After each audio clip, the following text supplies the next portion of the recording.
What's up, guys? My name is Robert Donaldson, and today we're finally going to take a look at one of my favorite players in this upcoming draft class, and that player is Iowa offensive tackle Tristan Wirfs. Dating back to 2013, Wirfs actually grades out as my third highest rated tackle prospect, and when you hear people talk about that limitless upside with players, you know, the first thing that usually happens with me is that BS meter. That thing shoots right on up.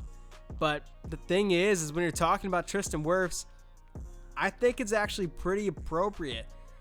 Given his physical gifts and also his play on the field, I think he's truly a guy who has that limitless potential. And with that said, let's take a closer look at Tristan Wirfs and see exactly why he is such an exciting prospect. In all my time evaluating offensive tackle prospects, I have never seen an offensive tackle who is as physically imposing or as powerful as Tristan Wirfs, and a lot of that I think can be traced back to Mount Vernon High School in Mount Vernon, Iowa. You know, in high school, Tristan became a state wrestling champion at 285, and he also set top 5 all-state marks in both shot put and discus, and that athletic achievement immediately translated to Iowa, where he became the first ever offensive tackle to start a game as a true freshman under Coach Kirk Ferentz. And as many of you already know, in 2019, Wirfs went on to set the Iowa hang clean record with 4 reps of 450 pounds. But Wirfs' power shows up on the field too, guys. He routinely stonewalls players in pass pro and makes it look so easy moving players out of running lanes. You know, no matter how dedicated a player might be to their craft and going to the weight room consistently, the power he shows just isn't obtainable for the average player, and it's easily one of the reasons why he's so highly thought of as a prospect. Truth be told, there is a very long list of strengths you can highlight for Tristan Wirfs, but let's build off talking about his power and talk about his ability to play through the whistle and put guys on their backs. Believe it or not, some people have actually come out and said as a critique that Wirfs lacks that mean streak and doesn't play with tenacity on the field, and you really have to wonder where they're seeing that at. In interviews, Wirfs genuinely seems like a great guy, and he's always smiling.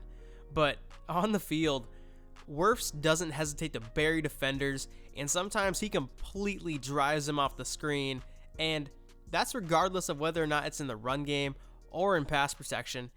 And an overused scouting adage is, looks like Tarzan, plays like Jane, and that basically means that you have a well-built big guy who plays soft. With Wirfs, he looks like Tarzan and he plays like Godzilla. When you're breaking down Wirfs as a prospect, it is absolutely impossible not to mention his destruction of the NFL Combine in Indy. You know, a performance, by the way, that I believe can very well be argued is the greatest Combine performance of all time for any offensive tackle or any offensive lineman, period, ever. And I mean, when you measure in at 6'5", 320 pounds, and post a 10-yard split of 169, in addition to the vertical jump of 36.5 inches and a broad jump of 10 feet 1 inch, both of which are records for offensive linemen, by the way, it's just flat out not human whatsoever. And the thing is that he's not a workout warrior. His explosiveness and fluidity shows up on nearly every single snap he takes on the field, too.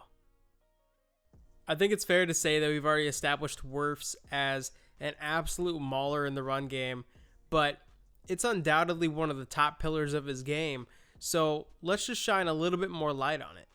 As powerful as he is, Wirfs is also a technician in the run game, and Wirfs understands the importance of torque as a run blocker on cutoff blocks, and also understands the importance of getting the helmet across the body in reach block situations, while also incorporating a beautiful shield block to his repertoire, which I think is absolutely perfect for him when you consider how big his frame is. Let's use this play here to illustrate something that we haven't already talked about yet, and that's how impeccable Wirfs' punch timing and accuracy is. Here, Iowa's offense is lined up in 20 personnel, and it's a power run, which, as a brief side note, is important to point out because Iowa runs a mixture of both zone and gap blocking concepts, and Tristan excels in both. So the play here is going to be to the right side of the formation, and Tristan's responsibility is number 18. The first thing you'll notice is that there's absolutely no wasted motion as Wirfs engages, and the second thing you're going to notice is the hand placement. Right here, Wirfs' outside hand is right on that pec, near that armpit area, and that's exactly where it needs to be, and that inside hand is in control of the defender's shoulders with a pretty tight grip. And the importance of gaining control of the shoulder here is that it's going to allow Wirfs to turn that defender's body and momentum alongside his outside hand, which is perfectly situated underneath the pec, and that's going to provide him with the most control.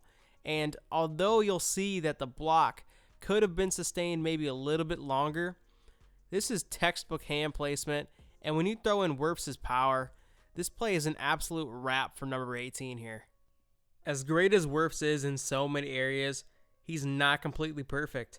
And one of the trends you start to pick up on as you watch him more and more is susceptibility on inside moves on his pass sets.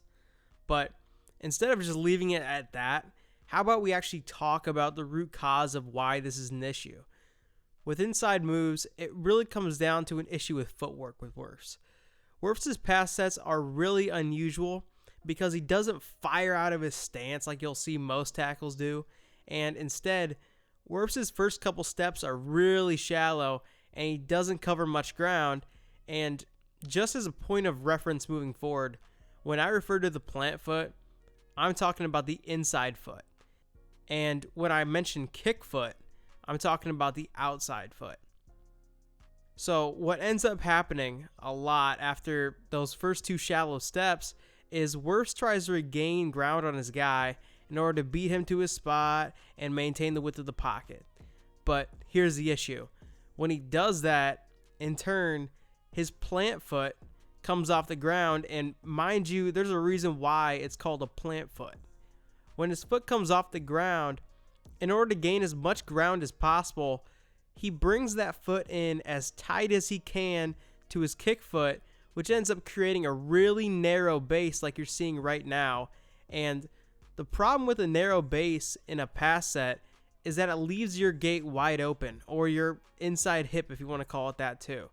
And although Wirfs can sometimes get away with this flaw in technique based on just pure athleticism, other times that gate gets unlatched and somebody breaks in and it's not pretty. Given his athleticism and the fact that this issue is something I consider pretty fixable, it doesn't strike me as something that completely undermines his game at tackle, but it's definitely something that he needs to address, or else NFL pass rushers are going to end up having a field day with Wirfs on the inside. To round out Wirfs' weaknesses, the last thing I really want to drive home is just the improvement on the little yet important things. At the next level, I really want to see Wirfs sustaining blocks, especially in the run game for longer durations, instead of just latching on and then getting shook shortly after.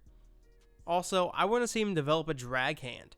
At Iowa, Wirfs rarely utilized the drag hand, and that left him unaware and, more importantly, unprepared against stunts on the defensive line.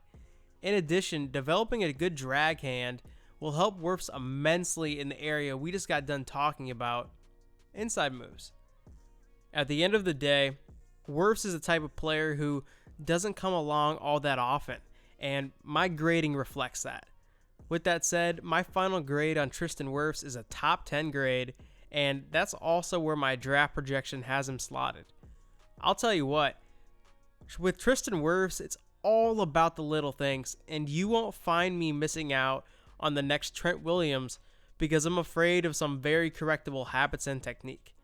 And if we were seeing Wirfs get routinely beat to his spots because of poor footwork, or utilizing bad punch timing and accuracy, or hitting the deck multiple times in a game, then yeah, I'd say taking him isn't worth the risk.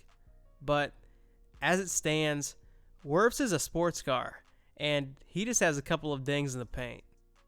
I would like to personally thank all of you for checking out today's video, and if you would like to see more of these in the future, please be sure to like and subscribe. And also, I would really love it if you guys could leave a comment.